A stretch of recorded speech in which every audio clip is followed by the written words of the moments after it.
Hey guys, welcome back to my channel. My name's Courtney and you're watching Ravenclaw Reads. Today I'm going to do a March wrap up. If you haven't watched my last video, I will put the link in the description or put it in one of the cards. I have changed my channel from like an educator lens, more of a reader lens. I'm so excited to be doing that. Very passionate about my books that I've been reading, and I want to share what I've enjoyed and what the books mean to me. So my last video was everything I read so far in 2022, and it was really just like a list. Today I'm going to share with you the books and reviews of what I read in March of 2022. So in March I read 13 books, and I do a mix of digital books, audiobooks, and traditional books. So I will try to remember the style that I read.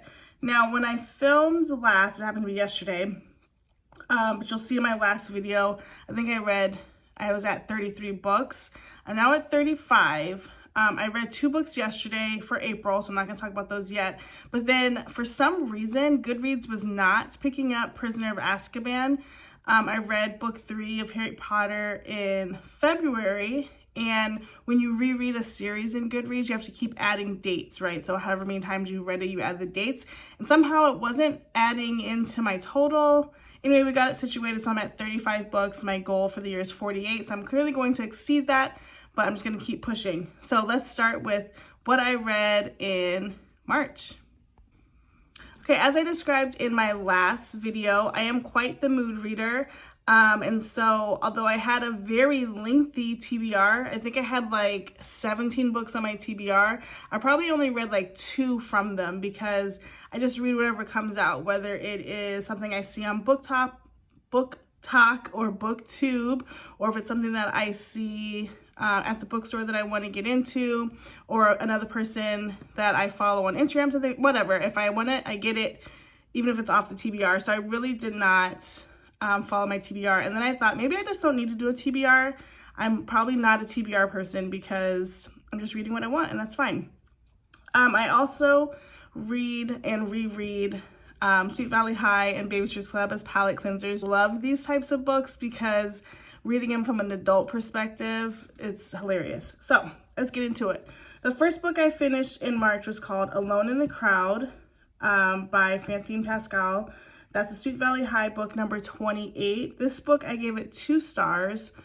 It was just okay. I didn't even really write anything in Goodreads, but I will tell you from my memory that it was sort of stereotypical. If you've read Sweet Valley High books, there's usually some new kid who's awkward or gangly or overweight or something, and they just like tear him up, and then finally somebody lets him into the crowd and they become part of the group, or at least they become befriended for a little bit, and that's kind of what happened. Not my favorite. Okay, then I read Stacy and the Mystery Money, and that was Babysitter's Club book number 10, one of the mystery books. I did rate this 5 stars, and I'm using my iPad, so you have to excuse me from looking down for my remembering. And basically this story was that Stacy got caught with a counterfeit $1 or $10 bill at the mall, and then they start on this hunt and spree for finding out who's spreading the phony money in Stony Brook. I did like this book. I didn't really read the mysteries when I was a kid, but I did like this one, and it was, I mean, it's Babysitter's Club, so some of them are realistic, some of them are not, and there was this one, and the mystery ones particularly, they seem to be a little bit unrealistic because the kids are basically being detectives with no parental guidance, and so that's just odd, but I liked it. All right, next up I read The Legacy. So I talked about this in my last video and how hooked I was on the Off-Campus series by L. Kennedy. So I read books 1, okay, let me not do the numbers. I read The Deal, The Mistake, The Goal, The Legacy. So I missed the score. The score was about Dean. So if you've read the whole series, or at least the first one, I did not care for Dean in any of the book that described him. So I was not inclined to read his story. Legacy, I gave it 2 stars because it was not I think I was just over the series in general, but it was just not a really good book. It was kind of like a where are they now, or sort of updated to their lives, and I just couldn't dig in. I couldn't follow it. It's one of those things where like I actually don't even remember what it's really about, except that I didn't like it because I just kind of blew through it and I didn't care for it, but I also wanted to like do justice to the series, but I didn't like it. All right, next I read Compared, a sweet romantic comedy by Courtney Kessel. This came up on my Kindle Unlimited, which I am a avid supporter of Kindle Unlimited. If you don't have it and you have a Kindle, I suggest getting it. I rated this 2 stars, and this is kind of, let's see, I read this, let me see the dates. I read this around the 12th of March, and this is kind of where my slump hit because I had read so many books back to back that were just okay. So like the Sweet Valley High and the Babysitters Club, those are not books that I would consider like are gonna make or break my month. They help bring me out of a slump, or if I'm reading something that's a little bit darker or smuttier, like I read something innocent so I can get back and figure out what I want to read next. So without counting those, I already read another book that was not very good, and so diving into another one, I kind of hit a slump after this book. But I gave this one 2 stars. It is a sweet romantic comedy. It wasn't for me. It was about a single dad whose son is in this girl's class and in this woman's class, the teacher, and they kind of have like a enemies to lovers type run-in, like an enemies at first thing, and then she's going on a blind date. Sorry, let me back up. She's going on a blind date, and she doesn't like it. She doesn't want to date anybody right now, and so she steps away from the date. It's on a boat. She goes sit down on a bench, sits down next to this guy. They start talking. They're kind of vibing, but it's like a bickery, bantery vibe. And then they end up meeting each other again at his son's conferences because she's the son's teacher. Okay, so there's the premise. I thought it was cute, but very predictable, and it wasn't enough to bring me out of the slump, so I gave it 2 stars. It's not enough to say I wouldn't read another one of her books, because she has another one coming out, I want to say like May, and so it's possible that I would read another one of her books, but I like would really have to be in the groove. This is going to be like, I'd really have to be wanting to read that desperately. Okay, next up, I read Marianne Breaks the Rules. Again, these Babysitters Club books take me about a day to read. I give this 4 stars. It was pretty good. The B-plot was not my favorite. And basically, this one was kind of funny though. Okay, so Marianne, obviously in the Babysitters Club, she's babysitting a family, and the boy is like troubled. I can't remember, did the parents get divorced or there's no dad around, whatever. The boy in the family is kind of, oh yeah, they're dealing with a divorce. Sorry, I'm reading. So they're dealing with a divorce. The boy in the family is kind of down in the dumps. He's kind of rude to Marianne, doesn't really want to join in on any of their activities. So she asks Logan to come hang out at the house and just like be his friend while she's babysitting there. And so he does. The boy loves it. They have a great time. They're playing sports, they're playing soccer. The boy's starting to come out of his shell. And then the mom of the boy that's getting babysat freaks out on Marianne because she didn't ask permission first to have Logan over. I about lost my mind. It was hilarious to me because it's Logan, and Logan is an actual babysitter as well. But anyway, the mom was irrationally flipping out on Marianne. And then Christy lost her mind about the choice that Marianne made because she thought it was going to jeopardize the whole business. Christy's my least favorite in the series. Anyway, I enjoyed it. 4 stars. Next up, I read Eyelid Witness from the Bonnie and Clyde Mysteries by Julianne Lindsay. This is book number 4. Now, you will maybe remember if you watched my last video that how much I dislike cozy mysteries. However, I'm kind of stuck into this Bonnie and Clyde Mysteries series because I want to love it. The first one was not very good, but this one I gave 3 stars. I said it was the best in the series that I've read so far. I've read books 1, 3, and 4. I did not read book 2 yet, but it had better elements in the story, and it's just overall more interesting. Mason and Bonnie are now together. If you've been reading any of those, Mason's like the sheriff or something, and in the first book, they're just kind of friends, kind of skirting around the issue of dating. Now they're actually together, and that made a cute love story element into the mystery, especially when he's like trying to watch out for her while she goes on these mystery hunts. Then I read Stacy's Mistake, and that's Baby Shark Club number 18. I gave this 3 stars. And again, I mentioned this in my last video, but I was really in a haste to find some good books because at this point of the month, it was March 19th, and I'd only read 5 books. And so I was starting to panic. Let's see what I say. I put that in my review.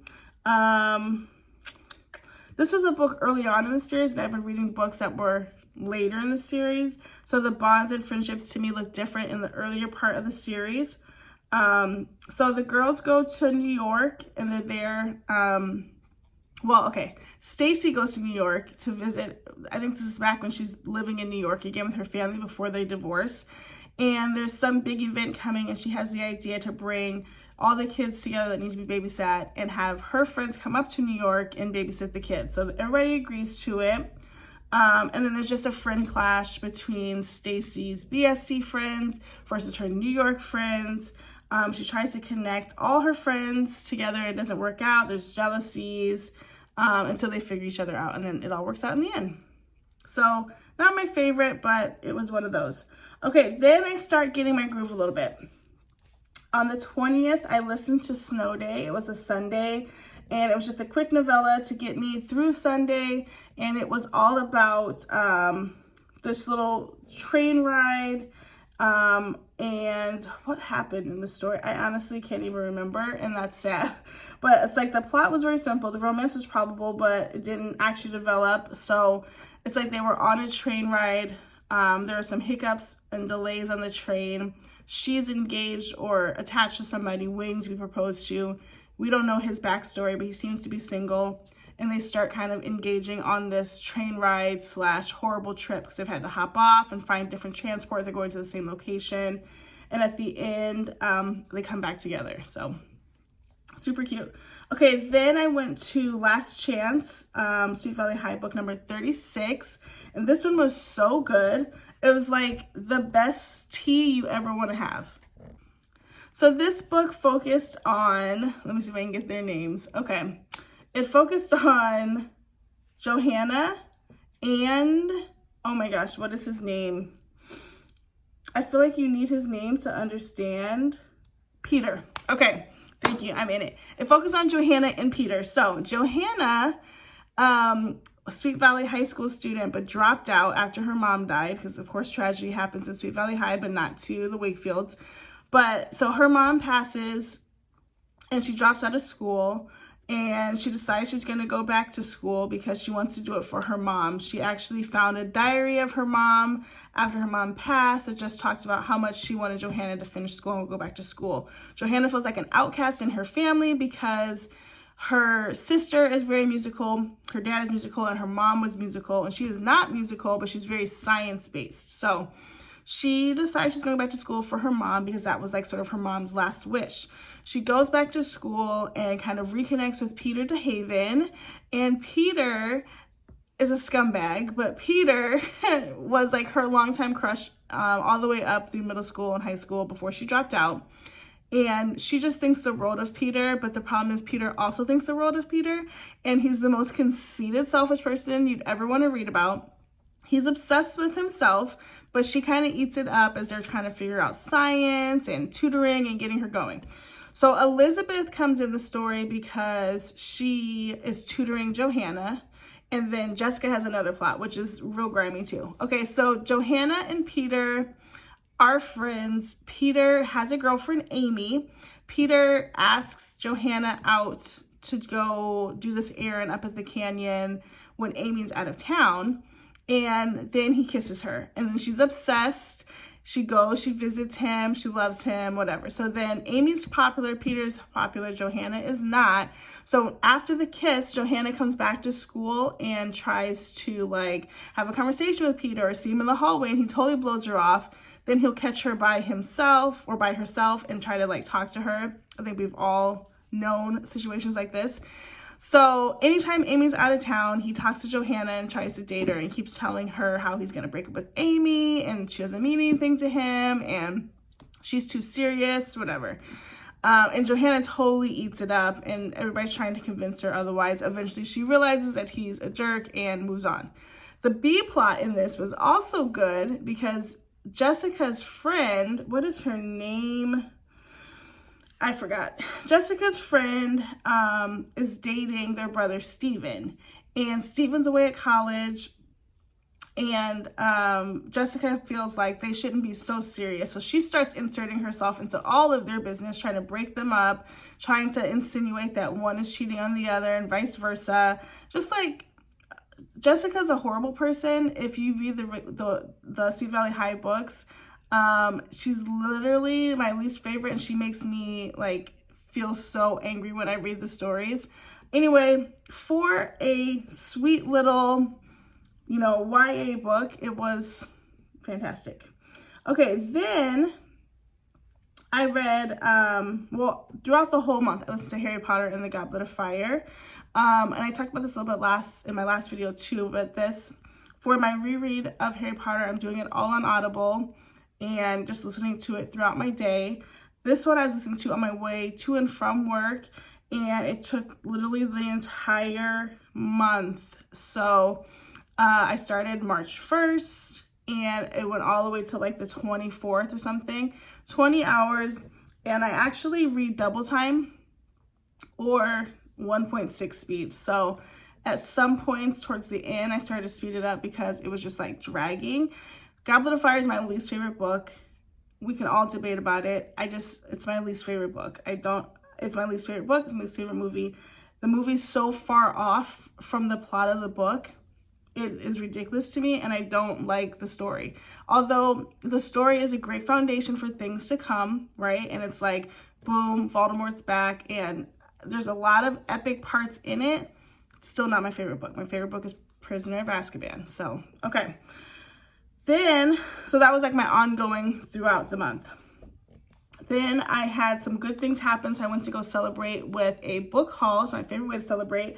And I picked up about 4 different books. I got through 2 at the end of March. So the first was The Dare. This is by Elle Kennedy. And this book was really great. She has a standard way of writing, right? Like there's something that happens that brings 2 people together, whether it's a dare, a bet, or something, and then they end up really liking each other. Same thing happened in this book. Steamy scenes were really good, but not unrealistic. And the characters were really well developed. Some of these characters have been annoying in Elle Kennedy's books, but these were not. Now, I'm reading my review on Goodreads, and I'm noticing a trend, because I said the same thing about Good Girl Complex, is that Elle Kennedy has the storyline going, and then she has a subplot that is like way in the depths, right? It's really, really far back. And then she brings it at the wrong time to like sum up that subplot, and it's not necessary. So she doesn't really need this subplot. It could be taken out and the story would move on just fine. But she did that again with The Dare, and that wasn't my favorite part, but still a great book. And I gave that actually 5 stars. Then I listened to A Tale as Old as Time. This was an Audible original, and I gave it 3 stars. I thought it was cute. It was good for what it was. Quick listen, and it's all about 2 people, their neighbors. They don't know their neighbors. 2 people adopt foster parents or foster cats. Wow. Cut. So it's all about 2 people who adopt foster pets at a shelter. They're all from the same shelter. So the girl adopts a cat, the guy has a dog, and we kind of hear in the beginning that when she adopts the cat, that the cat had made a friend in the dog that just got adopted, and so it's good that the cat's leaving because that was her buddy in the shelter. Then we come to find out that the owners live in the same apartment and live relatively close to each other. So as the cat comes home, the cat's like going crazy, trying to get out, trying to get to the dog, but it just seems like they're just trying to escape. And then the dog is barking all the time, and so they start kind of arguing as the owners about the chaos that their animal is causing and how annoying that animal is. And then at some point, the cat and the dog run off together, and the two owners have to work together to find the pets, and then they start liking each other. So cute read. I didn't really care about it one way or the other. It's just cute and short and little. All right, the last book that I read in March was Addicted to You. This was the Addicted series, book 1 by Krista Ritchie. 5 stars all the way. This book was amazing. I saw this one at Barnes & Noble, and I had seen it on some YouTube videos, but it seems like it was like a Kindle Unlimited book that was printed. It just seemed kind of like, I don't know, chintzy, or I don't know, it just didn't seem like my style. But I got this book and I loved it, and it's totally not what I thought it was, and it's a little bit out of my normal realm, but I still liked it. So we follow our characters, Lo and Lily.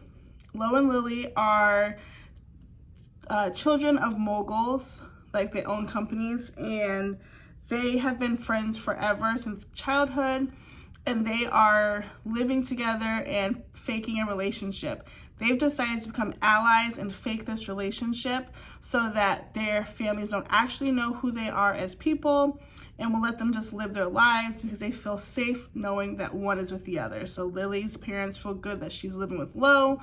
Lo's parents feel good she's living with Lily. Both families are kind of messed up, but we see most of Lily's family, and Lily's family is pretty much isolated, or they have isolated them because they don't want them to know their true selves. So when we talk about addiction, the two addictions are Lo, he's addicted to alcohol, and in an extreme way. So if that's something you struggle with, or know somebody struggled with that, this might be a hard read. But like drinking throughout the entire day, blacking out, passing out, having to get put in cold showers just to get his day started, things like that. Lily is addicted to sex and will hook up with anybody at any time, any place, to get that sort of surge or that feeling that she needs. And so they kind of hide each other's secrets. Lily's very promiscuous, and this leads to her constantly having pregnancy scares or needing to go get STD checks and things that she just can't explain to her family. And obviously Lo, with his alcoholism, although he's semi-functional, nobody knows like he's drinking from a cup of like straight alcohol. So as the story gets going, we kind of see them be really codependent with each other. Two people come in to their lives. I want to say Connor and Reich come in because they're in college. And Connor, I still don't know about him. I'm going to read book 2 because Connor seems like something else is going on, but he comes in as a friend at a party and on campus, and wants to sort of like get to know them, and he breaks and becomes their friend, gets in their friendship group. Reich comes in at a party when Lo tries to steal really expensive alcohol from a frat, and they catch him and they try to beat him up, and Reich kind of throws them off his scent and then starts befriending him. Well, Reich says he's really concerned about Lo. He tells this to Lily, and he doesn't know about Lily's addiction yet, but he wants to pretend like he's writing an article for his journalism class in ways to help understand Lo and help him not drink so much. And I think Reich is all of us in the sense that he brings light to why are they so codependent and why are they helping each other with these horrible addictions. I don't want to spoil it, but the ending kind of blew my mind. I felt like it was going that way, and then it blew my mind. But it's a really great book and something that I would not have expected. So I highly recommend the book. The series is going to be a little bit dark, so I have downloaded book 2 but haven't started it yet because I'm going to need a little break from Lo and Lily because they're a little troublesome. Anyway, those are all the books that I read in March. Again, I read 13 books. I think that's great. I don't want to have to read that many books each month though, because as you can see, there's some books I didn't even remember what I read, and I don't want to be that kind of reader. I think if I could read like 7 to 8 books a month, I would be happy with that. And I don't want to start getting into the spiral of needing to read more and more and more and more in order to feel like I've done something. So I will get started with my April and see what happens. So comment down below if you read any of these books and which ones you liked, or if you didn't, which book would you like to read? Please like, comment, subscribe, and share. This is a brand new channel. I'm so excited to share my thoughts on these books with you. Until the next one, bye guys.